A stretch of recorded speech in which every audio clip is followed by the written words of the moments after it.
우리 부부는 귀농을 시작하면서 떨어져 살게 되었다.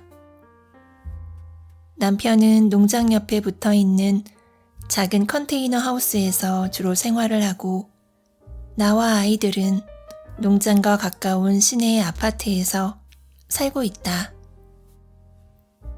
나는 거의 매일 농장에 가서 남편과 함께 일을 하지만 아이들은 많게는 일주일에 2번 정도 아빠가 집에 오면 함께 시간을 보내는 생활을 하게 되었다.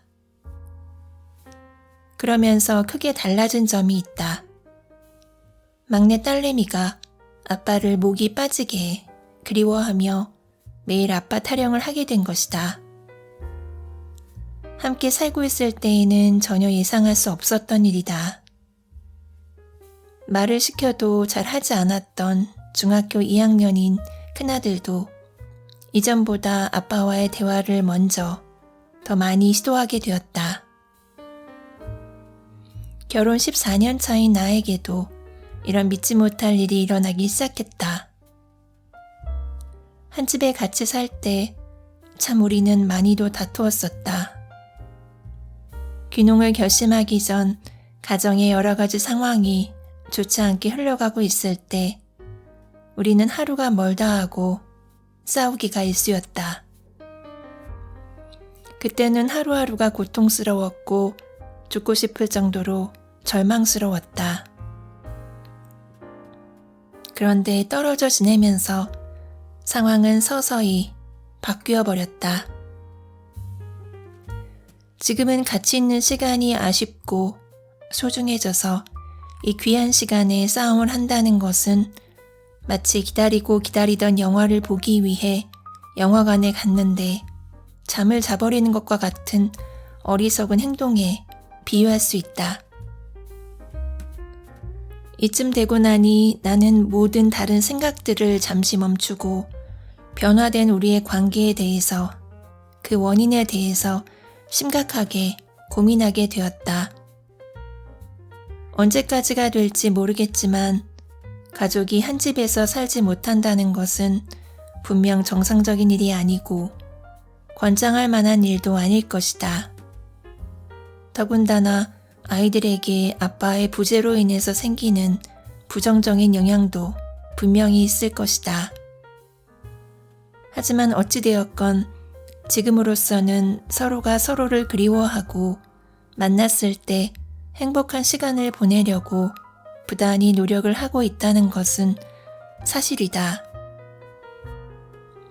거리를 둔다는 것, 특히 사랑하는 대상으로부터 거리를 둔다는 것은 참으로 어려운 일 중 하나인 것 같다. 결혼 전 남편과 연애를 할 때 지금처럼 거리를 두었다면 훨씬 더 근사한 연애를 했을 것이다. 시도 때도 없이 만나고 이야기하고 서로를 간섭했었던 만큼 서로를 구속했고 자유를 빼앗아갔고 불필요한 잦은 다툼으로 상처를 주었을 것이다. 서로를 원하면 원할수록 나에게 소중한 사람일수록 거리를 두고 만남을 자제할 수 있는 사람이야말로 고귀한 사랑을 할 자격이 있는 사람이다. 흔히 이야기하는 밀당이라는 단어는 나쁜 측면만을 부각시켜 그리 좋지 않은 이미지의 단어로 생각되지만 내 생각은 다르다. 밀당이라는 것은 서로에게 시간을 주는 것이다. 사랑하는 마음은 표현하되 그 사람이 나 이외의 다른 사람을 만나고 다른 일을 충분히 할 수 있도록 그 사람의 사생활을 인정해준다는 측면도 있다고 생각한다. 미친 듯이 연락을 해서 사람을 귀찮게 하는 스토커보다는 밀당을 잘 활용하는 사람이 훨씬 매력적인 것은 두말하면 잔소리이다. 사람과 사람 사이의 거리를 잘 조정하는 것은 가까운 사이일수록 더 필요하다. 한 집에 살고 있을수록 서로의 개인적인 공간과 시간을 존중해 주어야 하며 불필요한 대화와 간섭을 줄여야 한다. 아빠라는 이유로, 엄마라는 이유로 아이들에게 선도, 끝도 없는 간섭을 하는 사람을 주위에서 많이 볼 수 있다. 내 자식이기 때문에 내 마음대로, 내 욕심대로 상관할 수 있다는 것은 큰 오산이다. 세상에서 가장 귀한 내 자식이기 때문에 세상에서 제일 사려 깊게 사랑으로 대해야 한다고 생각한다. 아이들은 태어남과 동시에 독립적인 인간으로 성장하는 길을 걷게 되는데 성인이 되기 전에 생각이나 판단이 미숙하다고 생각되기 때문에 부모들은 하나부터 10까지 간섭을 하고 미래를 정해줘야 된다고 생각하지만 나는 오히려 그 정반대라고 생각한다. 초등학교 3학년인 딸과 대화를 할 때 여느 성인과 다름없는 대화가 오고 가며 딸의 생각에 감탄하고 놀라는 일이 다반사이다. 하물며 중학교 2학년인 아들과는 대화하다가 오히려 내가 찔려서 움찔하거나 아들한테 배울 점이 있다고 느끼는 경우도 많다. 아이들은 절대 정신적으로 미숙하지 않다. 자신의 인생을 설계하고 개척할 만한 충분한 능력이 있다.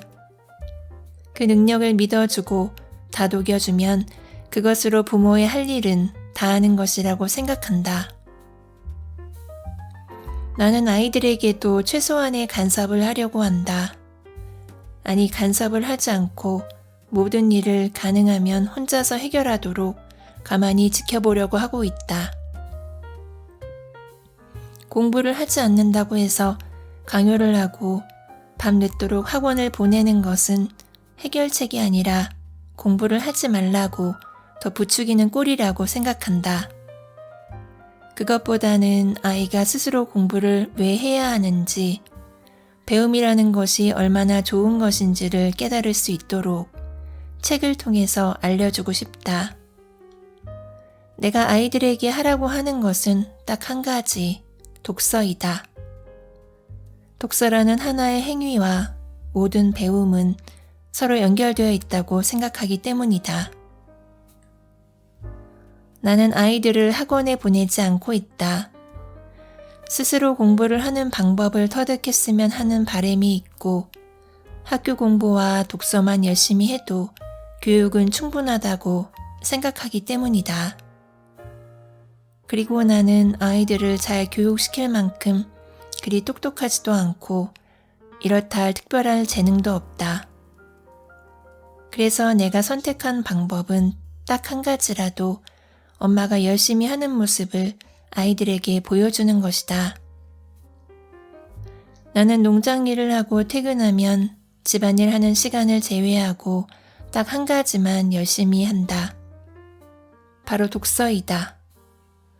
다행히 나는 책이 없으면 못 살 만큼 책을 좋아한다.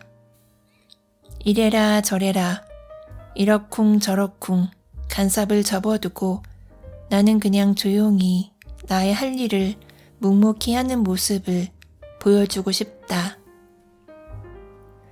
지금 우리 가족은 한 발짝 뒤로 물러서서 서로를 응원해주고 지지해주고 있다. 그렇게 살고 있다. 남편에게도 아이들에게도 나는 잔소리하는 아내, 강요하는 엄마가 아닌 묵묵히 주어진 길을 열심히 최선을 다해서 걸어가는 한 사람의 모습을 보여주고 싶다.